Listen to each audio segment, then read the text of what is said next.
오직 성령이 너희에게 임하시면 너희가 권능을 받고 예루살렘과 온 유대와 사마리아와 땅끝까지 이르러 내 증인이 되리라 하시니라.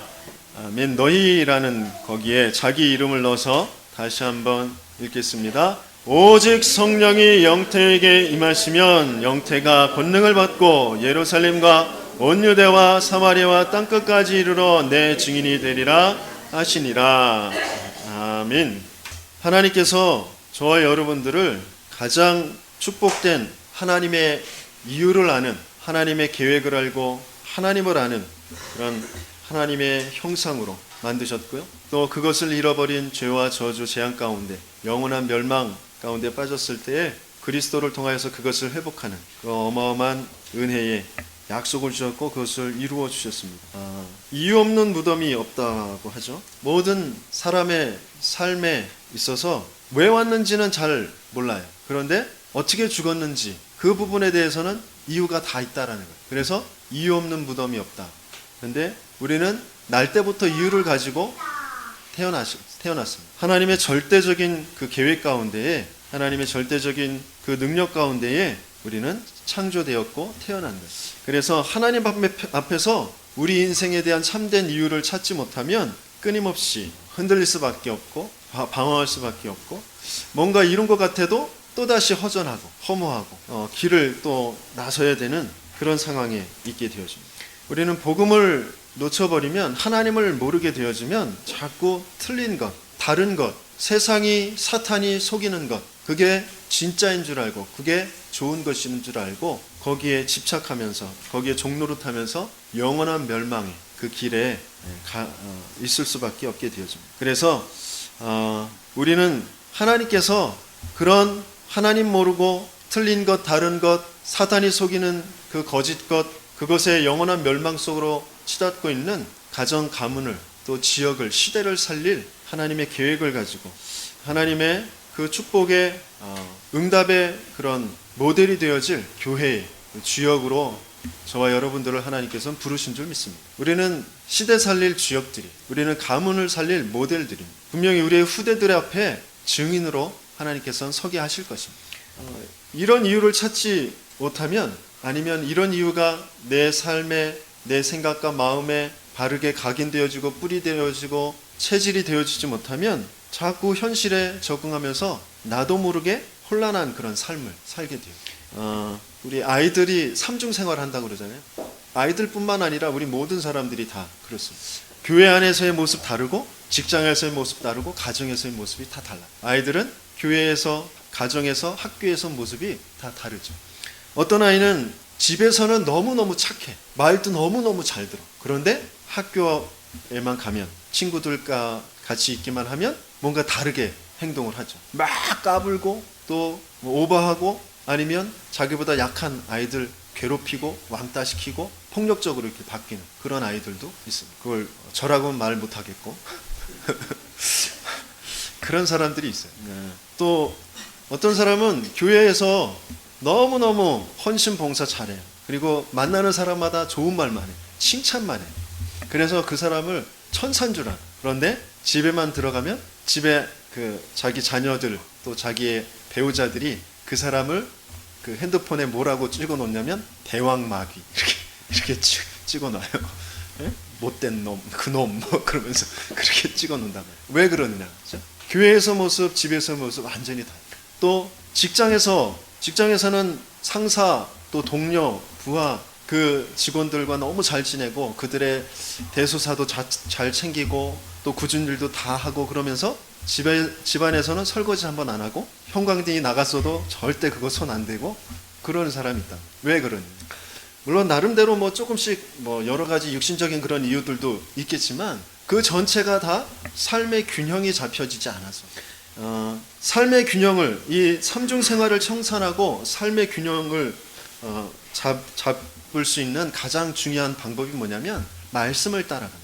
하나님이 내 인생 전체를 두고 가지고 계신 그 계획이 무엇인지, 그리고 그것을 가지고 하나님께서는 강단을 통하여서 세밀하게 나에게 치유되어지고 갱신해야 되고 또 내가 바라봐야 될 그런 응답의 길을 말씀으로 주신단 말이에요. 그래서 직장에서 또 가정에서 내 업에서 내 학교에서 그런 교회 안에서 이 말씀을 바로 붙잡고 가게 되어질 때 균형이 잡힌 삶이 되어져. 삼중생활이 청산되어지게. 균형이 잡힌다라는 게 너무너무 중요하거든요. 말씀과 내 삶이 일치가 되어진다. 어제 제가 그 위험한 아주 사고가 터졌어요. 사고라고 하면 좀 놀라실 거고, 그 타이어가 파쇄가 됐어요. 갑자기 펑 하는 소리가 나더니 타이어가 터져가지고 길가에 세워놓고 이제 그 견인한 차를 기다리고 있었는데, 그 견인한 차가 와서 하는 말이, 또 타이어 그 교체하는 사람이 와서 하는 말이, 이게 편마모가 돼서 그렇다는 거예요. 편마모. 한쪽으로 너무 마모가 심하게 되어져서 아마 그 굉장히 운행하시다 보면 떨림이 심했을 것이라고 그러더라고요.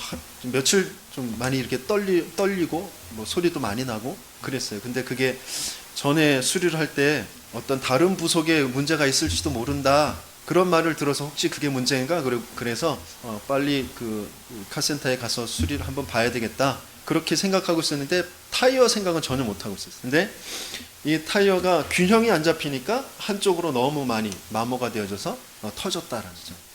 그 요철, 보더블록이나 아니 요철이나 아니면 웅덩이나 비포장 도로를 세게 달리면 편마모가 심하게 되어진다고 그래요. 저희 집 뒤에 새벽 예배를 오려면 저희 이렇게 집 뒤에 비포장 도로 빠른 길이 있거든요. 그쪽으로 나오면 빨리 이렇게 좀 오남 쪽으로 갈 수가 있어요. 그래서 그쪽을 자주 이용을 하거든요, 새벽에. 아마 그래서 더 편마모가 심하게 된 것 같아요. 아무튼 뭔가 균형이 안 맞으면 그쪽으로 쏠리고 그쪽이 더 많이 상하게 되어져요. 내게, 내 영혼에, 내 마음에, 내 삶에 균형이 안 잡힌 곳이 있어요. 그쪽이 약해. 그쪽이 뭔가 많이 달아있어. 그러면 그럴수록 점점점 더 그쪽에 무게중심이 실려지고 그쪽이 더 빨리 닳고, 아니면 그쪽에 이제 펑크가 나는 그런 일들이 생긴다는 거예요. 영적으로 내가 바르게 균형이 잡히는 그 삶 속으로 인도를 받아야 돼요.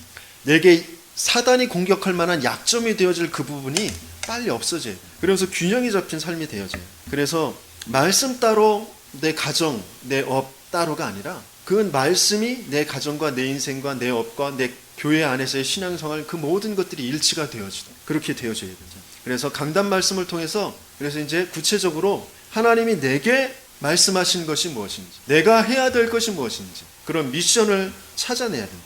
말씀을 듣고 뭐 감동받고 은혜 받았다, 충격 받았다, 그래야지, 그렇게 결단만 할 것이 아니라 거기에서 구체적인 미션을 찾아내죠. 하나님이 내 인생에, 내 오늘 한 주간에, 또 내 오늘에 하나님이 원하시는 것이 무엇인지, 내가 해야 될 것이 무엇인지, 그것을 구체적으로 잡고 그것을 삶에 적용해 나가야 되는 것이다. 누가복음 5장 5절을 우리 같이 한번 말씀 읽어보도록 하겠습니다. 시몬이 대답하여 이르되, 선생님, 우리들이 밤이 새도록 수고하였으되 잡은 것이 없지만은 말씀에 의지하여 내가 그물을 내리리이다 하고 있어요. 일평생 고기를 잡았던 어부입니다. 밤이 새도록 그물을 던졌어요. 그런데 하나도 건지지 못했어요. 밤새도록 빈 배였고 빈 그물이었어요. 그런데 예수님의 그 말씀에 의지하여서 던지라고 한 그곳에 던졌더니 배가 이렇게 흔들리고 무너질 정도로 가득 채워진 응답을 받았다는 거죠. 배도 그물도 가득하게 채워진 것, 그 자체가 중요한 것이 아니라 말씀에 그 의지한 것, 누구의 말씀에 의지하여 삶을 내가 살아가느냐, 이게 너무너무 중요한 거죠.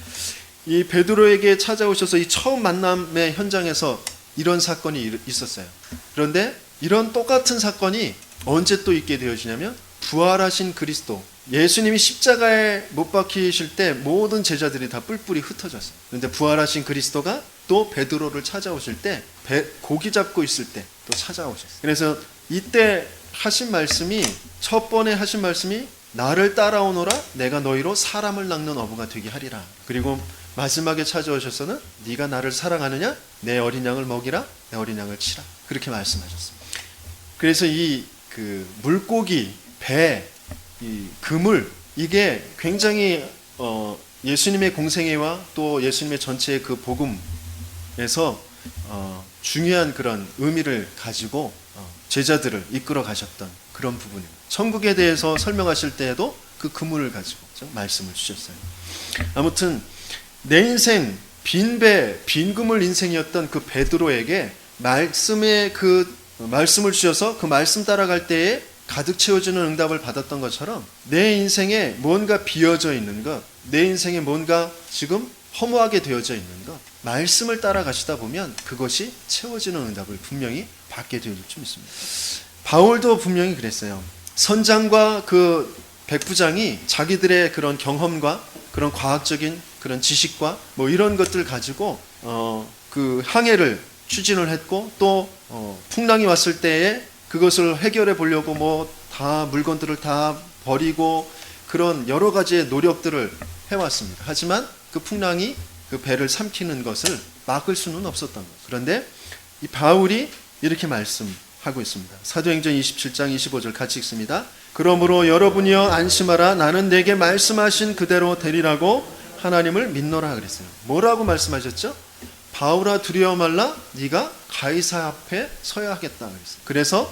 그래서 너와 같이 항해하는 항선한 모든 자를 내가 너에게 붙였다. 그래서 너는 안전한 그런 섬으로 닿게 될 것이다 라고 말씀하셨다는 거죠. 나는 그 말씀을 그대로 믿는다 라고 했어요. 강단에서 주신 말씀, 하나님이 여러분들에게 약속한 그 말씀을 어떤 상황이 와도 어떤 어려움이 와도 굳게 붙잡고 나는 그대로 되리라고 믿습니다. 그 언약을 붙잡고 있을 때 하나님께서 그대로 행하시는 것을 보게 되어줄 줄 믿습니다. 그렇죠? 내 지식을 내 경험을 따라가는 것이 아니라 말씀 따라가는 저와 여러분들 되게 예수님이 축원합니다. 모든 사람들이 계속해서 어려움과 이 시대가 계속해서 어려움과 재앙을 당하게 되어지는데 그 이유가 무엇인지 이스라엘의 역사를 통하여서 곧 교회의 역사를 통하여서 그것을 하나님께서는 설명하시고 계신 것이에요. 이스라엘이 7번의 그런 재앙을 당했어요. 노예가 되어지고 포로가 되어지고 끊임없이 전쟁에 휩싸이는 그런 재앙, 그런 그 재앙을 당한 그 이유가 뭐냐면 바로 복음을 놓쳐버려서 그렇다. 하나님은 우리를 하나님의 영원한 축복의 계획 가운데에서 모든 것을 다스리고 정복할 그 응답을 누리도록 만드셨어요. 그렇게 우리와 함께 하시겠다고 약속하셨습니다. 그런데 사탄이 그것을 잃어버리도록, 그것을 놓쳐버리도록 네가 잘하면 돼. 네가 주인인 거야. 네가 열심히 하고 네가 최선을 다해서 모든 것을 취하고 네 좋을 대로 살면 돼. 그렇게 속이는 것이죠. 그래서 영원한 멸망, 영원한 저주 가운데 빠지게 되었어요. 그것을 해결하시기 위해 하나님께서 우리에게 주신 것은 바로 복음이죠. 여자의 후손이 그 뱀의 머리를 상하게 할 것이다. 그 여자의 후손으로 오실 그리스도의 언약을 우리에게 주신 것이다. 그리고 출애굽기 3장 18절에 희생 제물로 오셔서 인간에게 와 있는 그 모든 재앙을 해결할 그 약속을 주셨다라는 거죠. 창세기 3장 15절에 그 여자의 후손의 그 약속은 무엇이냐? 인생을 속여서 영원한 멸망으로 떨어지게 한 사탄의 권세, 그 사탄의 권세를 완전히 깨트리실 분은 바로 여자의 후손으로 오실 그리스도밖에 없다라는 것입니다. 그런데 계속해서 자꾸 이것을 놓치는 것입니다. 출애굽기 3장 18절 이 언약은 무엇이냐? 하나님을 믿지 않는 죄로 인한 재앙과 고통, 사망에서 벗어나는 것은 그리스도의 그 메시아의 대속하심밖에 없다. 희생 제물이 있어야 된다. 한 번에 단번에 그 약속을 이루실 그 그리스도가 오실 것이다 라는 것이죠. 또 이사야서 7장 14절 보라 처녀가 잉태하 아들을 낳을 것이요 그 이름을 임마누엘이라 하리라 그랬어요. 아무리 똑똑하고 착해도 하나님을 알 수 없습니다. 하나님을 만날 수가 없어요. 세상에는 똑똑한 사람, 착한 사람, 바르게 사는 사람, 다른 사람을 돕고 그런 사람들 너무도 많아요. 하지만 재앙을 막을 수 있는 길은 아니다라는 거죠. 하나님을 만날 수 있는, 하나님을 알 수 있는 임마누엘은 그리스도밖에 없다라는 거죠. 그 그리스도를 이루시기 위해 이 땅에 오신 분이 바로 예수님이다. 그래서 시몬 베드로가 대답하여 이르되 주는 그리스도시요 살아계신 하나님의 아들이시니이다라고 고백했을 때 바요나 시몬아, 요한의 아들 시몬아, 요나의 아들 시몬아, 네가 복이 있구나. 이것을 네게 알게 한 것은 네가 똑똑해서가 아니라 살아계신 하나님이 너에게 은혜로 알게 하신 것이다. 그러면서 네 믿음의 그 고백에 내가 내 교회를 세울 것이다. 음부의 권세가 너를 해치 못할 것이다. 너에게 천국 열쇠를 준다. 네가 땅에서 매면 하늘에서도 매일 것이고 땅에서 풀면 하늘에서도 풀릴 것이다. 어마어마한 그런 축복을 다시 회복하는 그런 응답을 주셨다는 것. 무엇 때문에요? 예수가 그리스도의 그 고백 때문이죠. 그 고백도 그 믿음도 은혜로 하나님께서 주신 것이다. 이 예수님께서 십자가에서 죽으시고 피 흘리시고 죽으시고 다시 부활하심으로 이 그리스도의 언약을 이루셨다라는 거죠. 그래서 요한복음 19장 30절에 다 이루었다라고 하신 것이죠. 여자의 후손으로 와서 사단의 머리를 뱀의 머리를 상하게 할 것이다 라고 약속하신 것을 이루셨어요. 죄를 짓는 자마다 마귀에게 속하나니 마귀는 처음부터 범죄합니다. 하나님의 아들이 나타나신 것은 이 마귀의 일을 멸하려 하심이라. 요한일서 3장 8절 말씀. 우리는 영원한 죄 때문에 사망, 멸망에 처할 수밖에 없었는데 그리스도 예수 안에 있는 생명의 성령의 법이 죄와 사망의 법에서 너를 해방하였습니다. 인자가 온 것은 섬김을 받으려 하는 것이 아니라 자기 목숨을 많은 사람들의 대속물로 주려 함이라. 요한복음 14장 6절 내가 길이요 진리요 생명이니 나로 말미암지 않고는 아버지께로 올 자가 없느니라. 임마누엘로 찾아오신 그 그리스도가 바로 예수님이다 라는 것입니다. 이 어마어마한 축복의 복음을 이스라엘이 계속해서 놓치는 거예요. 그래서 자꾸 재앙을 당하는 것이죠. 어떻게 놓치느냐? 조금씩 희미해져. 예수를 믿으면 바르게 살아야지, 똑바로 살아야지, 열심히 살아야지, 말씀을 똑바로 지켜야지 맞는 말이에요. 그런데 그것이 우선시 되어져요. 그것이 기준이 되어져요. 그게 율법주의죠. 원죄로 인한 모든 인간의 전적인 타락, 인간은 완전히 부패되어져서 답이 없어요. 그래서 하나님의 절대적인 은혜만이 답인 것이에요. 그런데 이것을 인정하고 십자가의 그 그리스도의 복음을 붙잡아야 되는데 그것의 목적을 가지고 있는 것이 율법이에요. 율법을 지켜라. 그런데 우리는 지킬 수 없습니다. 하나님 앞에 나와서 우리는 안 됩니다. 그래서 너희에게 약속하신 것, 그것이 바로 그리스도의 언약 아니냐. 그 그리스도의 언약, 그것을 붙잡고 예배를 드려라. 그게 희생제사의 예배예요. 피의 제사예요. 그런데 계속해서 율법을 내가 지키고 이루고 그것을 행함으로 구원을 받겠다라고 하는 것, 그게 기준이 되어져 있는 거죠. 그게 율법주의. 그래서 사람들을 막 정죄해요. 왜 똑바로 안 했니? 왜 바르게 안 했니? 왜 말씀을 어겼니? 그것을 자꾸 정죄하는. 그게 율법주의. 율법주의의 대가들이 이제 엄마 아빠들이 이제 율법주의의 대가들. 자녀들 왜 똑바로 이거 안 했냐? 왜 이렇게 안 했냐? 제가 우리 집에서 그게 대가입니다.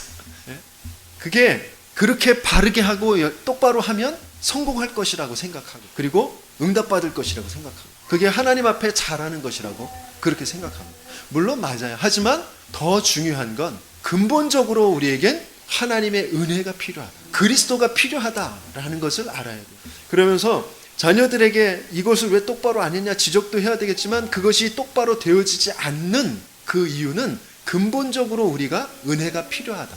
그래서 너가 그리스도의 그 언약을 붙잡고 기도하는 것이 필요하다. 이걸 가르쳐 줘야 되죠. 그러면서 신비주의, 자꾸 복음이 희석되어지는 그 이제 탈색이라고 하죠. 그렇죠? 원래 있었던 색에서 탈색되어지는 그것이 또 신비주의. 하나님이 굉장히 신비하신 분이죠. 그렇죠? 또 하나님의 모든 역사가 신비한 것이에요. 내가 있다라는 것도 너무 신비한 것이에요. 내가 생각하고 있는 내 존재라는 것도 너무 신비한 것입니다. 하지만 이 하나님이 함께 하시고 인도하시고 역사하심을 자꾸 육신적으로 감각적으로 느끼려고 하고, 그리고 또 그런 이적과 표적 이렇게 보여지는 그 역사에 중점을 두는 것이 바로 신비주의. 꼭 병이 고쳐져야만 그것이 응답이 아니란 말이에요. 내가 원하는 대로 되어져야만 그것이 응답이 아니란 말이에요. 우리는 분명히 하나님께서 약속하신 대로, 오늘 본문의 말씀대로 예루살렘과 온 유대와 사마리아와 땅끝까지 증인이 될 것인데, 어떤 증인이냐? 예수를 믿었더니 병이 고쳐졌다. 예수를 믿었더니 사업이 잘 됐다. 예수를 믿었더니 공부가 잘 됐다. 예수를 믿었더니 내가 이렇게 출세했다. 얘 증인이 아닙니다. 난 병이 들었어도, 출세하지 못했어도, 난 가난해도 영원한 재앙의 문제, 지옥의 문제, 사탄의 권세에서 해방된 그리스도의 증인이 되어집니다. 예수가 그리스도 되심에 그 증인이 되어지는 거예요. 그런데 신비주의는 자꾸 뭐 병이 고쳐진 거, 뭔가 응답이 있는 거, 뭔가 자꾸 그런 것만 강조하고 그런 것에 중점을 두니까 그리스도를 자꾸 놓쳐버립니다. 그리고 선민사상, 이스라엘이, 우리 민족은 선택받은 민족, 다른 민족은 다 저주받은, 재앙받을 그런 이방인. 그렇게, 그래서 하나님께서 가지고 계신 그 절대적인 목표는 모든 열방에 내가 하나님됨을 너희를 통하여 나타내 보일 것이다. 모든 열방이 다 하나님 떠나서 우상 숭배 가운데 멸망 가운데 있다. 그들에게 이 그리스도의 복음을, 천국 복음이 전파되어져야 되죠. 아무리 기근이 와고 전쟁이 나도 세상이 끝나지 않는다고 그랬어요. 언제 끝이라고 했어요? 이 천국 복음이, 곧 그리스도의 복음이 모든 족속의 모든 민족에게 땅끝까지 증거되어야 그때서 끝이 온다라고 하셨어요. 하나님의 절대 목표, 하나님의 계획은 전도 선교에 있다라는 것입니다. 그런데 이 유대인들은 그것을 알지 못하고 우리만 구원하실, 우리 나라를 구원하실, 우리 민족을 구원하실 메시아, 그것을 아직도 기다리고 있다는 거예요.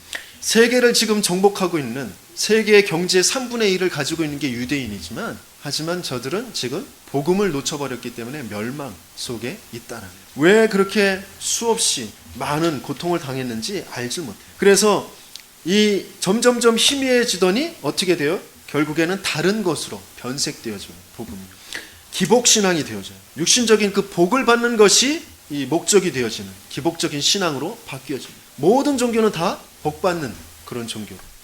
그 다음에 또 어떤 것으로 바뀌어지느냐? 바로 무속신앙으로 바뀌어져요. 복음의 이유와 내용을 모르고 뭔가 의식을 행하는 거죠. 뭔가 귀신을 내어쫓고 병을 고치고 앞으로 미래에 일어날 일들에 대해서 듣고 하는 것이 다 무속적인 거죠. 복음의 이유와 내용과 그 방향을 놓쳐버리면 하나님의 오직 그리스도, 하나님 나라, 성령 충만이라는 그 이유가 무엇이고 그 내용이 무엇이고 그 방향이 무엇인지 알지 못하고 계속해서 뭐 예언도 하고 축사도 하고 뭐 병도 고치고 그런 은사 나타날 수 있습니다. 하지만 결국 그것이 무속적인 신앙과 똑같이 되어집니다. 그 결과가 무엇이냐? 무속인들의 자녀들이 정신 문제 또 육신적인 그런 실패, 고통 속에 헤매이게 되어지고 어려움에 처하게 되어지는데, 예수를 믿는다고 하면서도 똑같이 그런 무속적인 신앙, 기복적인 신앙에 빠진 사람들, 그 후대들이 똑같이 그렇게 고통 속에 빠지게 되죠. 우리는 바른 하나님의 말씀 속에서 물론 미래를 바르게 알게 되어죠. 그런데 무속인들에게 찾아가서 앞으로 우리 사업이 어떻게 될까요? 우리 아들이 어떻게 될까요? 그것을 물어보는 것처럼 뭐 은혜 받았다는, 은사가 있다는 그런 권사님, 목사님, 장로님 찾아가가지고 그 헌금이라고 이렇게 내놓고 기도받고 예언을 듣고 그런 행위 많이 하거든요. 그게 꼭 똑같은 거예요. 무속인 찾아가지고 점치는 거하고 똑같은 거죠. 그러니까 자녀들이 망할 수밖에 없는 거예요. 예수가 그리스도, 이 복음이 아니면 재앙이 끝나질 않아요. 사단이 무너지질 않아요. 거짓으로 끊임없이 우리가 속게 되어진단 말이죠. 그러면서 무엇이 되어지느냐? 예수를 믿는 것, 하나님을 섬기는 것이 똑같이 나를 이롭게 하는 힘을 가진 어떤 신을 섬기는 것하고 똑같은 그런 우상숭배가 되어진다. 이스라엘이 그 우상숭배에 계속해서 넘어. 모세가 하나님의 말씀, 언약을 받으러 시내산에 분명히 올라갔는데 그 시간을 견디지 못하고 그 시간을 참지 못하고 이스라엘이 금으로 송아지를 만들어. 그래서 그것이 우리 하나님이라고 하자. 그러면서 우상숭배를 합니다. 똑같습니다. 계속해서 이스라엘 역사에서 계속 하나님께서 주신 언약, 그 복음, 그리스도를 놓쳐버리고 자꾸 보여지는 어떤 것을 섬기려고 해요. 근데 나에게 응답을 주실, 나를 이롭게 할, 나를 전쟁에서 승리하게 할, 나를 어떤 가난에서 빠져나오게 할 그런 신 자꾸 섬기려고 한다. 하나님의 전체 계획 속에서 내가 순간 패할 수도 있어요. 내가 순간 가난할 수도 있어요. 내가 병들 수도 있어요. 내가 누명을 쓰고 감옥에 갇힐 수도 있어요. 그게 근데 재앙이 아니라 하나님의 참된 이유가 무엇인지, 그것을 이루실 그 완전한 해답, 그리스도가 무엇인지, 그 안에서 나라는 존재가 누구인지 이게 발견되어지지 않으면 우리는 예수를 자꾸 우상숭배하듯이 그렇게 섬기고 예수님 앞에 헌금이랍시고 이렇게 바치면서 우리 가정 잘 되게 해달라, 우리 자녀 출세하게 해달라, 그렇게 자꾸 한다. 예수 그리스도, 그 안에 내 인생은 완전히 다 끝났다. 완전한 구원의 축복이 있다. 영원한 생명의 축복이 있다. 나는 최고의 승리한 자다. 그 그리스도의 증인으로 나를 지금 이끌고 계신 것이다. 그게 되어져야 됩니다. 지난주에 만났던 그 아이들을 또 만났는데 알고 봤더니 이제 그 아이들이 둘 다 부모가 이혼했어요. 그래서 아빠하고 형하고 둘 다 똑같이 그렇게 아빠하고 형하고 살고 있다고 그러더라고요. 그래서 나중에 만난 그 아이는 어렸을 때 엄마하고 아빠가 이혼해서 엄마에 대한 그런 사랑도 많이 모른다. 그런데 가끔 이제 엄마를 만나기는 하는데 별로 별로 느낌도 없다고 그러더라고요. 그러면서 둘 다 말하는 것이 뭐냐면 자기들이 요새 조금 겪고 있는 것이 이제 중2병이라고 하는데 그런 시기이기도 하겠지만 굉장히 참을성이 점점 없어지고 작은 일에도 막 화가 나고 막 그렇게 되어진다고 그럽니다. 그래서 왜 자꾸 막 짜증이 나고 그러느냐? 너는 왜 그런 거 같냐? 그랬더니 외로워서 그런 거야. 외로워서.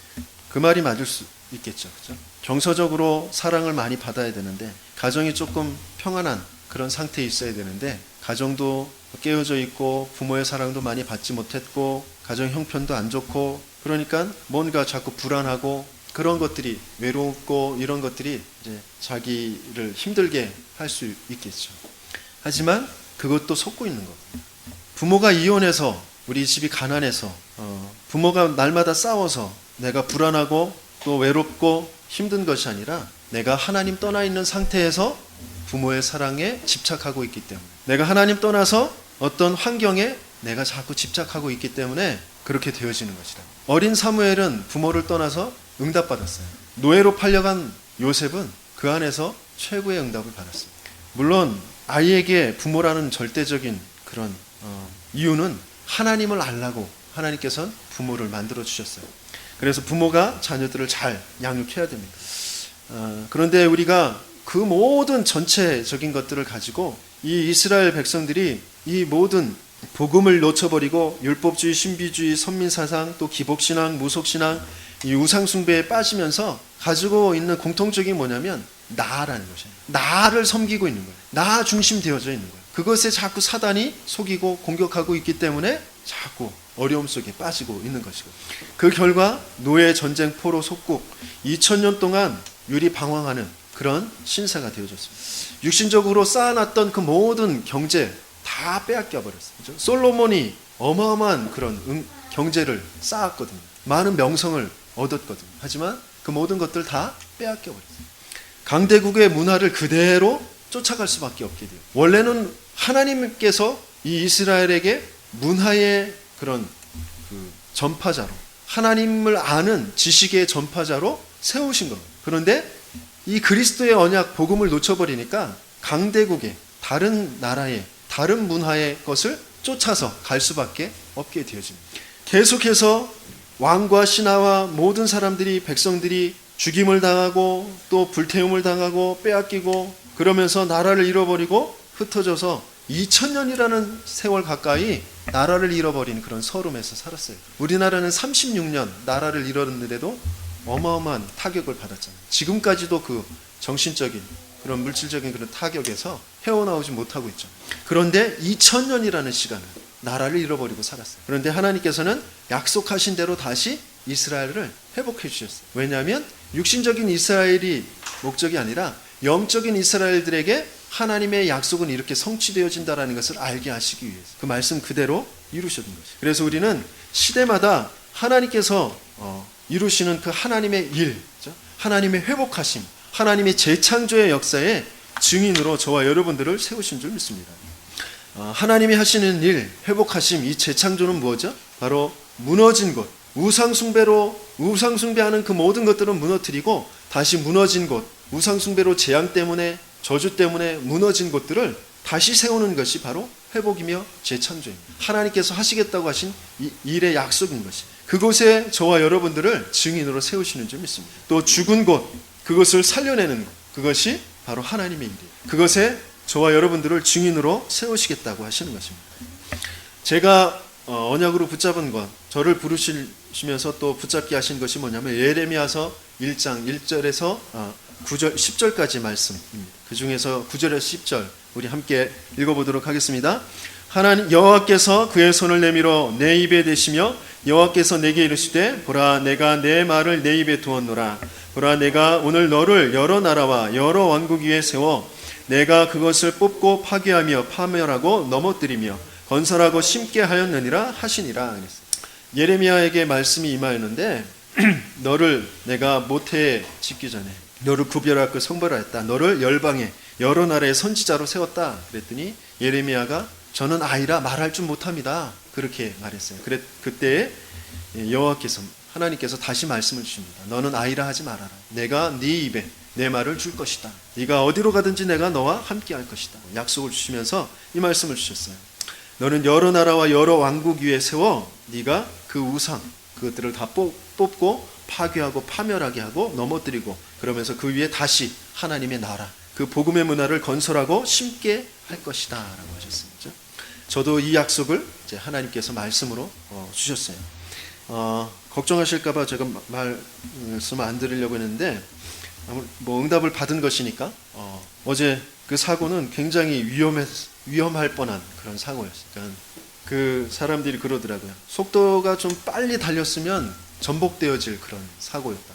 그런데 어제 제가 그 예원교회에서 핵심을 마치고 항상 올 때 저 외곽도로로 자유로 통일로 그쪽 외곽도로로 오면 도로비가 좀 비싼데 빨리 올 수 있어요. 그러니까 길이 막히지 않아서 그 길이는 더 길지만 그래도 시간이 좀 단축돼요. 그래서 그쪽으로 오거든요. 근데 그쪽에 올 때는 항상 110km 이상 달려서 오거든요. 근데 어제는 이상하게 내비게이션을 켜고 이제 구리에 들릴 일이 있어서 내비게이션을 켰는데 우리 그 다락방 멤버 중에 한 사람이 만든 김기사 그것을 켰는데 그게 그쪽으로 가리키는 게 아니라 이 내부 순환로 쪽으로 가라고 돼 있어요.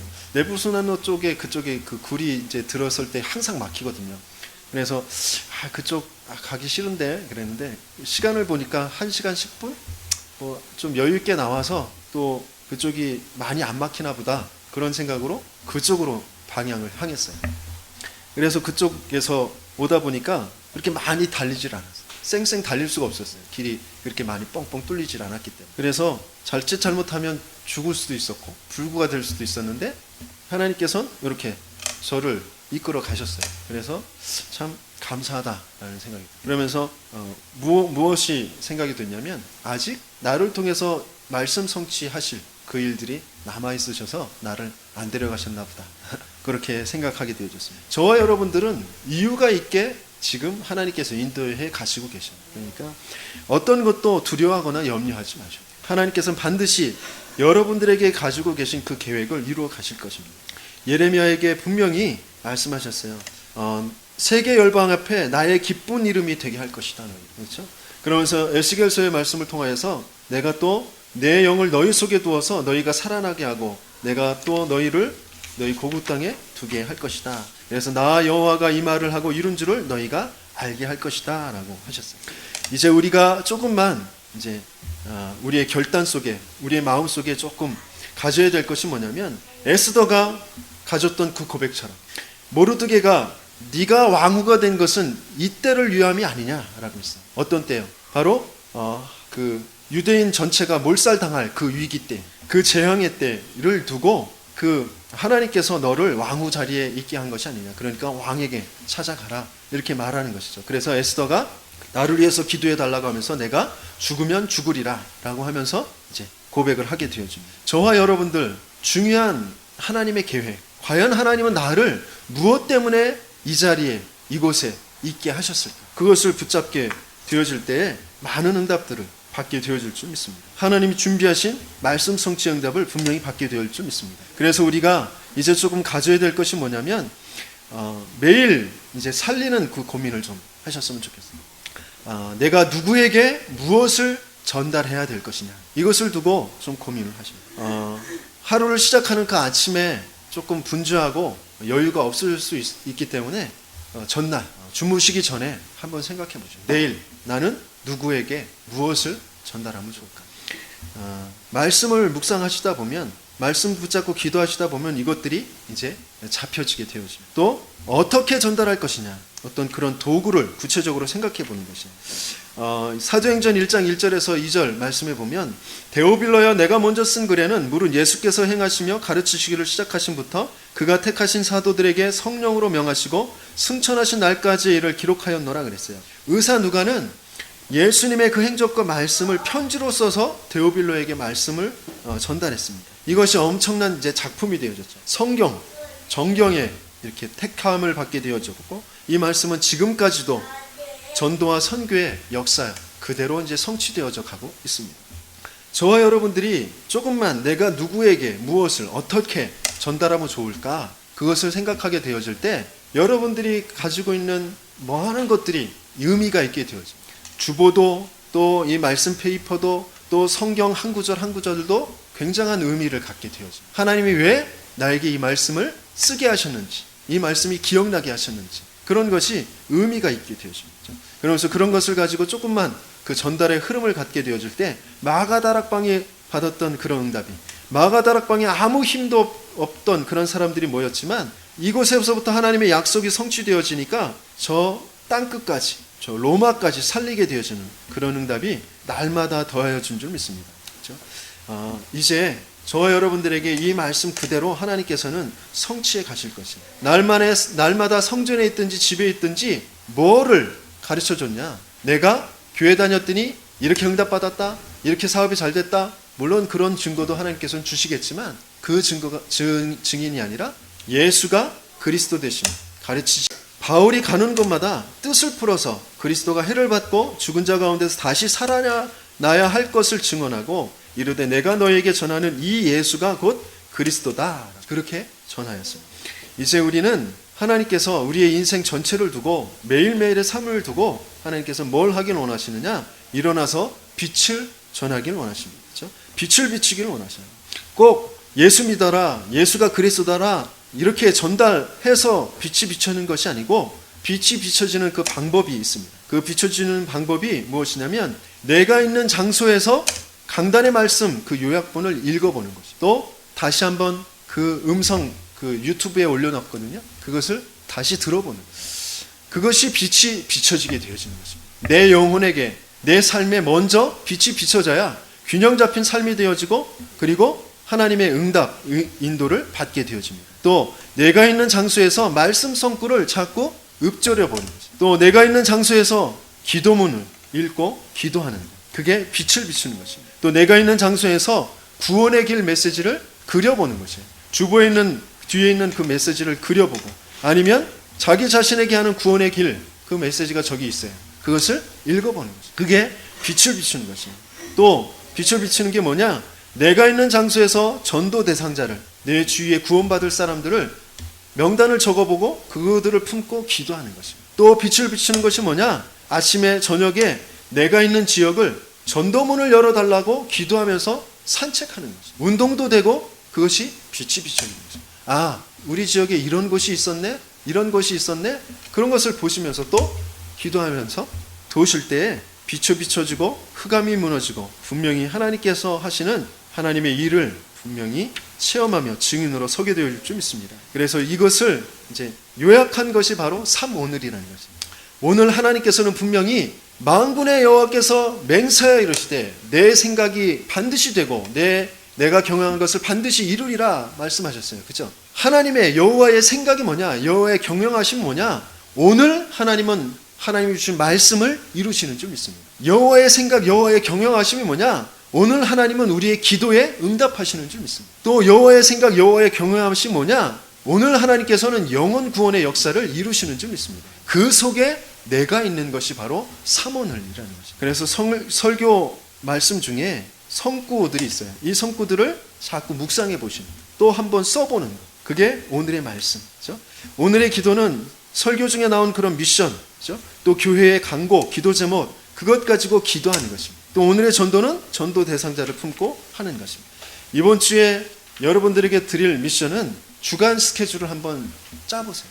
한 주간 내가 어떤 일을 하는지, 어떤 시간에 어떤 일을 하는지 한번 계획을 한번 짜보세요. 그러면서 가장 먼저 짜야 될 것이 예배 시간이죠. 예배 시간. 새벽 예배, 수요 예배, 금요 예배, 또 주일 예배가 있어요. 또 그 지역에서 함께하는 그런 그 다락방 말씀 운동이 있습니다. 그 시간을 한번 정해보고 짜보는 거예요. 그러면서 매일매일 나는 언제 이 삼오늘을 할 것인지 그것을 한번 기록해보고 먼저 정해두시는 것이에요. 그리고 그것을 내가 잘 보는 곳에 두고 그것 가지고 저녁에 스케줄을 점검하고 내일 무엇을 해야 될지, 하나님이 내일 준비하고 계신 하나님의 약속은 무엇인지, 이런 것들을 체크하시다 보면 균형 잡힌 삶의 응답, 이유 있는 삶의 응답을 분명히 받게 되어줄 줄 믿습니다. 저와 여러분들을 하나님은 그리스도의 증인으로 세우시고 지금 인도하고 계신 줄 믿습니다.